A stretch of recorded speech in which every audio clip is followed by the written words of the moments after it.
कहानी शुरू करने से पहले एक चेतावनी, ये मूवी अकेले देखना मुश्किल होगा क्योंकि जो दिखाया जा रहा है वो स्क्रीन पर नहीं रुकता। कहते हैं घर सुरक्षित जगह होता है, लेकिन अगर वही घर आपको देख रहा हो, अगर मैं कहूँ कि इस कहानी में भूत दिखाई नहीं देता, महसूस होता है, तो तैयार हो जाओ एक ऐसी हॉरर कहानी के लिए जहाँ खतरा बाहर नहीं घर के अंदर है। आप देख रहे 5 मिनट्स ऑफ एक्सप्लेन, जहाँ हर कहानी दिमाग के अंदर उतारी जाती। कहानी शुरू होती है एक फैमिली से, पिता क्रिस, माँ रेबेका और बेटा टाइलर और बेटी क्लोई। ये लोग एक नए सबब के घर में शिफ्ट होते हैं। सब कुछ नॉर्मल लगता है, लेकिन हम जो देख रहे होते वो इंसानों की नजर से नहीं, एक घोस्ट की नजर से। घर घोस्ट के अंदर घूमता है, कैमरों में, दीवारों में, के पीछे, खामोशी से। सबसे ज्यादा वो क्लोई के आसपास रहता है क्योंकि क्लोई पहले से टूटी हुई है। उसका बेस्ट फ्रेंड नाडिया की मौत हो चुकी है और क्लोई मानती है नाडिया ने सुसाइड नहीं किया। धीरे धीरे अजीब घटनाएं शुरू होती, कभी सामान अपने आप सजा हुआ मिलता है, कभी दरवाजे बंद हो जाते, कभी कभी सांसों की आहट, क्लॉथ क्लोज, मिरर, लिफ्ट नहीं बल्कि घर ही ट्रैप बन चुका है। क्लोई महसूस करती है कोई उसे प्रोटेक्ट कर रहा है, लेकिन माँ रेबेका उसे वह मानती है। वो इमोशनली कोल्ड है और बेटे टाइलर को ज्यादा इंपॉर्टेंस देती है। पिता क्रिस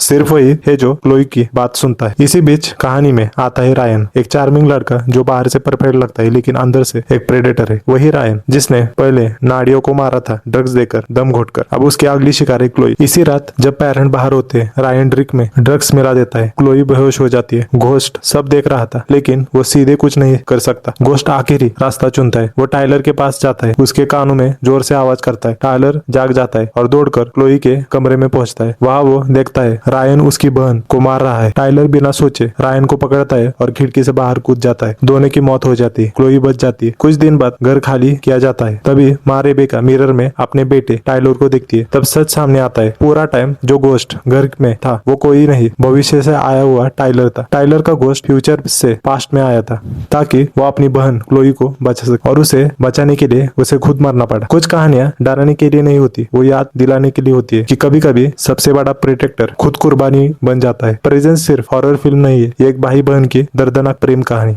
अगर आपको ऐसी माइंड ब्लोइंग मूवी एक्सप्लेनेशन पसंद है तो चैनल को सब्सक्राइब कीजिए 5 मिनट ऑफ एक्सप्लेन। मिलते हैं अगली कहानी के साथ, तब तक के लिए अंधेरे से सावधान।